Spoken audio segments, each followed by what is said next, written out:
ഭഗവാൻ ശ്രീനാരായണ ഗുരുദേവ തൃപ്പാദങ്ങളെക്കുറിച്ച് നമ്മൾ ചിന്തിക്കുമ്പോൾ അല്ലെങ്കിൽ നമ്മൾ സ്മരിക്കപ്പെടുമ്പോൾ ഭഗവാന്റെ ഒരു രൂപം നമ്മുടെ മനസ്സിലേക്ക് വരും, അല്ലേ? ഭഗവാന്റെ ഒരു രൂപം നമ്മുടെ മനസ്സിലേക്ക് വരുന്നത് ഈ ഒരു ഫോട്ടോ വളരെ അപൂർവമാണ്, എല്ലായിടത്തുമില്ല. സാധാരണയായി ഉള്ള ഫോട്ടോ ഇതാണ്, അല്ലേ? മറ്റൊരു രൂപം നമ്മുടെ മനസ്സിലേക്ക് വരുന്നില്ല. പക്ഷേ നമ്മളൊന്ന് വേറിട്ട് ചിന്തിച്ചു നോക്കിക്കേ. ഉണ്ണിക്കണ്ണനെ പോലെ, ഉണ്ണി യേശുവിനെ പോലെ, ബാലസുബ്രഹ്മണ്യനെ പോലെ ഭഗവാന്റെ രൂപം മനസ്സിൽ നമുക്ക് തെളിയേണ്ടതല്ലേ? കാരണം ഭഗവാൻ പാരിൽ ധർമ്മം പുലർത്താൻ യദുകുലേ പണ്ടെന്ന പോൽ ഈഴവന്മാരിൽ സ്വാമി പിറന്ന നാൾ ഏവർക്കും ഓണമഹോത്സവം. വള്ളത്തോൾ നാരായണമേനോനാണ് പാരിൽ ധർമ്മം പുലർത്താൻ യദുകുലേ പണ്ടെന്ന പോൽ ഈഴവന്മാരിൽ സ്വാമി പിറന്ന നാൾ ഏവർക്കും ഓണമഹോത്സവം എന്നാണ്. ഈഴവന്മാരിൽ സ്വാമി പിറന്ന അന്ന് മുട്ട് ആ ദിവസമാണ് നമ്മുടെ ഓണം എന്നാണ് വള്ളത്തോൾ നാരായണമേനോൻ പാടി പുകഴ്ത്തിയിട്ടുള്ളത്. അപ്പോൾ ചെമ്പഴന്തി വയൽവാരം വീട്ടിൽ തിരു അവതാരം പൂകിയ അന്നു മുതലുള്ള രൂപങ്ങൾ ശരിക്കും പറഞ്ഞു കഴിഞ്ഞാൽ ഭഗവാന്റെ രൂപം നമ്മുടെ മനസ്സിൽ തെളിയേണ്ടതാണ്. ഉണ്ണികൃഷ്ണൻ്റെ ഏതൊക്കെ രൂപങ്ങളുണ്ട്? ശ്രീകൃഷ്ണ ഭഗവാനെ കുറിച്ച് നമ്മൾ ചിന്തിക്കുമ്പോൾ ഏതെല്ലാം ഭാവങ്ങൾ, ഏതെല്ലാം രൂപങ്ങൾ നമ്മുടെ മനസ്സിൽ തെളിയും, അല്ലേ?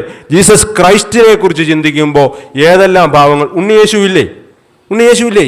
നമ്മുടെ എന്താണ് ഒരു ഉണ്ണി നാണുവിനെ കുറിച്ച് നമ്മൾ ആരെങ്കിലും ചിന്തിച്ചിട്ടുണ്ടോ? വ്യത്യസ്തമായ ചിന്തയാണ്. പക്ഷെ ഒന്ന് ചിന്തിച്ചു നോക്കൂ, ഒരു ഉണ്ണി നാണുവിനെ കുറിച്ച് ചിന്തിക്കുവാൻ എന്തേ നമുക്ക് പറ്റാതെ പോകുന്നത്? ചിന്തിച്ചിട്ടുണ്ടോ? ഉണ്ണി നാണുവിനെ കുറിച്ച് നമ്മൾ അറിഞ്ഞിട്ടില്ല, ഉണ്ണി നാണുവിനെ കുറിച്ച് നമ്മൾ പഠിച്ചിട്ടില്ല, നമ്മളെല്ലാവരും പ്രചരിപ്പിച്ചിട്ടില്ല. എൻ്റെ ഒരു പ്രിയപ്പെട്ട സുഹൃത്ത്, ഞാനിപ്പോൾ ഇവിടെ വരുന്നത് ശ്രീനാരായണ ധർമ്മ പഠന കേന്ദ്രം SNDP യോഗം കോട്ടയം യൂണിയൻ്റെ ഒരു പഠന പദ്ധതിയാണ് ശ്രീനാരായണ ധർമ്മ പഠന കേന്ദ്രം. 2003 ആരംഭിച്ചതാണ്. ഭഗവാൻ ശ്രീനാരായണ ഗുരുദേവൻ SNDP യോഗം സംസ്ഥാപനം ചെയ്ത 1903 സംസ്ഥാപനം ചെയ്ത SNDP യോഗത്തിൻ്റെ ആദ്യ വാർഷികം, പ്രഥമ വാർഷികം അരുവിപ്പുറത്ത് 1904 നടക്കുമ്പോൾ ഭഗവാൻ കുമാരനാശാനിലൂടെ ആളുകളിലേക്ക് സംഘടനയിലൂടെ ആവശ്യപ്പെട്ട അല്ലെങ്കിൽ അരുളായിട്ട് കൽപ്പിച്ച കാര്യം, നമുക്ക് ധർമ്മ പ്രചാരകരെ വേണം. നമ്മുടെ ധർമ്മം പ്രചരിപ്പിക്കുന്നതിന് നമുക്ക് ധർമ്മ പ്രചാരകരെ വേണം. അതൊരു യൂണിയൻ പ്രഥമമായിട്ട് ആവിഷ്കരിച്ച് നടപ്പിലാക്കിയത് കോട്ടയത്താണ്. ഭഗവാന്റെ തന്നെ പുണ്യപാദസ്പർശത്താൽ അനുഗ്രഹീതമായ ഞാൻ ഉൾപ്പെടുന്ന പഠനകേന്ദ്രത്തിലെ ആളുകൾ ഉൾപ്പെടുന്ന കോട്ടയം SNDP യോഗം കോട്ടയം യൂണിയനിലാണ്. 2003 ആവിഷ്കരിച്ച ആ പഠന പദ്ധതി ഇന്നിപ്പോൾ ഏകദേശം 14ഓളം ബാച്ചുകൾ, ഏകദേശം 1.5 വർഷം 2 വർഷം ടൈം അടുത്താണ് ഓരോ ബാച്ചുകളും പഠനം പൂർത്തീകരിച്ച് ഇറങ്ങുക. ഇന്നിപ്പം 14ഓളം ബാച്ചുകളുടെ പഠനം പൂർത്തീകരിച്ച് വന്നിരിക്കുകയാണ്. 10ാമത് ബാച്ചിലാണ് ഞാനൊക്കെ ഉൾപ്പെടുന്ന ഒരു സംഘം ആളുകളുണ്ട്. ആ പാഠ്യപദ്ധതിയിൽ അംഗങ്ങളാകുന്നതും ആ പാഠ്യപദ്ധതിയിൽ അനുസരിച്ച് ഗുരുവിനെക്കുറിച്ച് നമ്മൾ മനസ്സിലാക്കുന്നതും ഗുരുവിൻ്റെ പദങ്ങളിലൂടെ, പുണ്യം ഗുരുപദം എന്നുള്ള ആ ഗുരുവിൻ്റെ പദങ്ങളിലൂടെ നമ്മൾ സഞ്ചരിക്കുന്നതുമൊക്കെ. അങ്ങനെ സഞ്ചരിച്ച് കഴിയുമ്പോൾ അതൊരു നമ്മുടെ കുട്ടികൾക്ക് ഇന്നിപ്പോൾ ധാരാളമായിട്ടുള്ള അവസരങ്ങളുണ്ട്. രവിവാര പാഠശാലകളാകട്ടെ, ഓൺലൈൻ മീഡിയകളാകട്ടെ, ഗുരുവിനെക്കുറിച്ച് സെർച്ച് ചെയ്യുമ്പോൾ ഗുരുവിനെക്കുറിച്ച് പഠിപ്പിക്കുവാനായിട്ട് ധാരാളം മീഡിയകൾ നമുക്കിടയിലുണ്ട്. അപ്പോൾ ഇതിൻ്റെയൊക്കെ സാധ്യതകളിലേക്കൊക്കെ ആളുകളെ എത്തിക്കുന്നതിന് വേണ്ടിയാണ് ഈ പഠനകേന്ദ്രം പോലെയുള്ള പദ്ധതികൾ ആവിഷ്കരിച്ചിട്ടുള്ളത്. ഇവിടെയും രവിവാര പാഠശാലകൾ നമ്മുടെ ഓതറ ശാഖയിലും വളരെ ഭംഗിയായിട്ട് പ്രിയപ്പെട്ട അമ്പിളിയുടെയൊക്കെ നേതൃത്വത്തിൽ ഇവിടെ നടക്കുന്നുണ്ട്. അപ്പോൾ നമ്മുടെ കുട്ടികളിലേക്ക് ഈ കാര്യങ്ങൾ ചെല്ലുമ്പോഴാണ് നമ്മുടെ മാതാപിതാക്കളും കുട്ടികളുമൊക്കെ ഈ ഗുരുവിനെ കൂടുതലായിട്ട് അറിയുക. നമ്മുടെ ഏതൊരു കാര്യവും നമ്മൾ സ്കൂളിൽ നിന്ന് അല്ലെ കൊച്ചു കുട്ടികൾ വന്ന് വീട്ടിൽ വന്ന് പറയുമ്പോൾ, നിർബന്ധ ബുദ്ധിയോടുകൂടി പറയുമ്പോൾ അച്ഛനും അമ്മയും, ഒട്ടും സമയമില്ലാത്ത അച്ഛനാണെങ്കിലും സ്കൂളിൽ ആനിവേഴ്സറി ആണെന്ന് പറയുമ്പോൾ ചിലപ്പോൾ കുഞ്ഞുങ്ങളുടെ നിർബന്ധത്തിന് വഴങ്ങി അന്ന് ലീവ് എടുത്ത് സ്കൂളിൽ പോകാറില്ലേ? കാരണം കുട്ടികളാണ് ഇന്ന് കാര്യങ്ങൾ നിയന്ത്രിക്കുന്നത്. പണ്ട് നമ്മളൊരു സൂപ്പർ മാർക്കറ്റിലോ ഒരു കടയിലോ പോയിട്ട് കുട്ടികൾക്ക് വേണ്ടി ഒരു സാധനം മേടിച്ചുകൊണ്ട് ചെല്ലുകയായിരുന്നു. പക്ഷേ ഇന്ന് സൂപ്പർ മാർക്കറ്റിലോ കടയിലോട്ടോ പോയി കഴിഞ്ഞാൽ കുട്ടികളാണ് അച്ഛൻ ഇത് മതി, അമ്മയ്ക്ക് ഇത് മതി എന്ന് പറഞ്ഞ് സാധനങ്ങൾ എടുത്തു കൊടുക്കുന്നത്.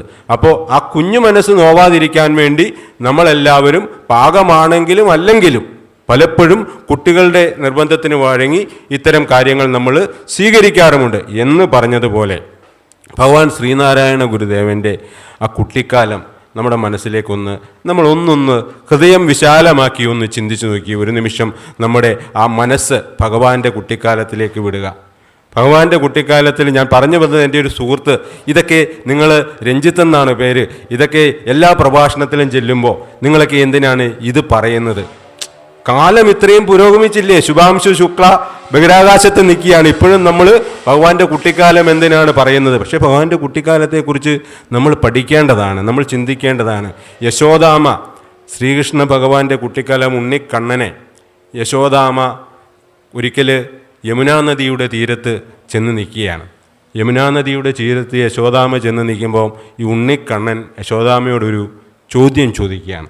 അമ്മേ, എന്തുകൊണ്ടാണ് അമ്മേ ഈ യമുനയുടെ തീരങ്ങത്ത് ഈ ഓളങ്ങളിങ്ങനെ വന്നിട്ട് തിരിച്ചു പോകാതെ ഇങ്ങനെ നിൽക്കുന്നത് എന്തുകൊണ്ടാണെന്ന് ചോദിച്ചു. അപ്പോൾ അമ്മയ്ക്ക് ഈ ഉണ്ണിക്കണ്ണനോട് മറുപടി പറയണം. അമ്മ കുറച്ചു നേരം ആലോചിച്ചിട്ട് ഉണ്ണിക്കണ്ണനോട് മറുപടി പറയുകയാണ്. കണ്ണാ, നിൻ്റെ ഓടക്കുഴലിൻ്റെ നാദം കേട്ടിട്ട്, നിൻ്റെ മുരളീഗാനം കേട്ടിട്ട് അതിൽ മതിമറന്ന് പിന്നോട്ട് പോവാനാവാതെ ഈ യമുനയുടെ ഓളങ്ങൾ നൃത്തം കളിച്ചുകൊണ്ട് അവിടെ നിൽക്കുകയാണ് എന്നാണ് പറയുന്നത്. കണ്ണാ, യമുനയുടെ ഓളങ്ങൾ നിൻ്റെ ഓടക്കുഴൽ നാദം കേട്ടിട്ടാണ് പുറകോട്ട് പോകാതെ നിൽക്കുന്നത്, അതിനെ ഒപ്പിച്ച് നൃത്തച്ചുവടുകളിൽ വെക്കുകയാണ് എന്ന് പറഞ്ഞു. അതേ അവസ്ഥ നമ്മുടെ കുട്ടിയമ്മയ്ക്കും ഉണ്ടായാലോ? കുട്ടിയമ്മ ആരാ?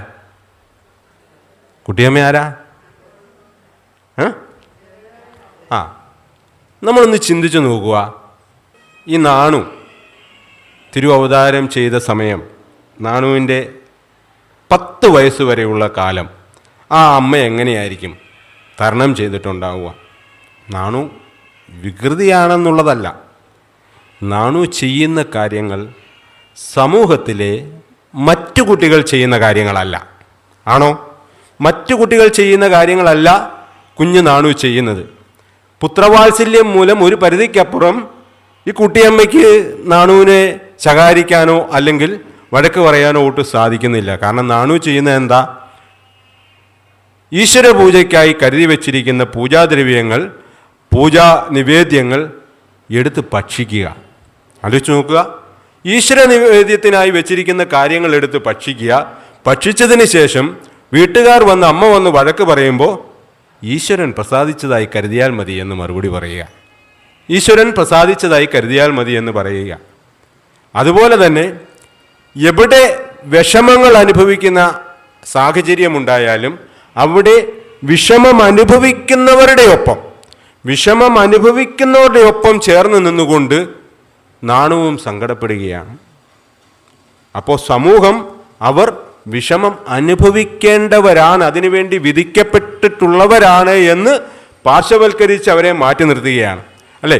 പുലയച്ചാളയിൽ അരി വാർത്ത് വെക്കുന്ന കാര്യം നമ്മൾ എല്ലാ വേദികളിലും ശ്രീനാരായണ ഗുരുദേവൻ്റെ ബാല്യത്തെക്കുറിച്ച് പറയുമ്പോൾ ഈ ഒരു കാര്യം പറയാതെ പോവില്ല. കാരണം പുലയച്ചാളയിൽ അരി വാർത്ത് വെക്കുന്ന കാര്യം എടുത്തു വെക്കുമ്പോൾ വീട്ടിൽ ചെല്ലുമ്പോൾ ആ സമൂഹം പുലയച്ചാളയിൽ ഈഴവ ജനവിഭാഗം കയറാൻ പാടില്ല എന്നുള്ള ഒരു തെറ്റിനോട് പൊരുത്തപ്പെട്ട് നിൽക്കുന്ന ഒരു സമൂഹമാണ്. പറയുന്നത് മനസ്സിലായോ? പുലയച്ചാളയിൽ ഒരു ഈഴവ ജനവിഭാഗം കയറാൻ പാടില്ല എന്നുള്ള ഒരു തെറ്റിനോട്, വലിയ തെറ്റാണ്, ആ തെറ്റിനോട് പൊരുത്തപ്പെട്ട് നിൽക്കുന്ന ഒരു സമൂഹത്തിൻ്റെ കാലഘട്ടത്തിലാണ് അവിടെ അവരുടെ ഭക്ഷണത്തിനായിട്ട് ക്രമീകരിച്ചിരിക്കുന്നത് വസ്തുവകകൾ പാഴായി പോകുന്നു എന്ന് കണ്ട് തിരിച്ചറിഞ്ഞ് മനസ്സിലാക്കി നാണു അവിടെ ചെന്ന് അത് കൃത്യമായി എടുത്ത് വെച്ചതിന് ശേഷം തിരികെ ഭവനത്തിലേക്ക് എത്തുമ്പോൾ ഭവനത്തിൽ നിന്ന് ശകാരവും മർദ്ദനം ഉൾപ്പെടെ ഉണ്ടായിട്ടുണ്ടോ എന്ന് നമുക്കറിയില്ല. ഏതായാലും ശകാരമുണ്ടായി എന്നുള്ളത് നമുക്കെല്ലാവർക്കും പാഠമായിട്ട് പഠിച്ചിട്ടുള്ള കാര്യമാണ്. ശകാരം ഉൾപ്പെടെയുള്ള കാര്യങ്ങൾ ചെയ്യുമ്പോൾ ആ അച്ഛനോടും അമ്മയോടും ഞാനത് ചെയ്തില്ലായിരുന്നെങ്കിൽ അവർ പട്ടിണിയായി പോയേനെ എന്നുള്ള മറുപടി കൊടുക്കുന്നത്. ഇതിനെന്തായിരിക്കും അപ്പോൾ ആ അമ്മ അനുഭവിച്ച ആ മാനസിക സ്ഥിതി എന്തായിരിക്കും?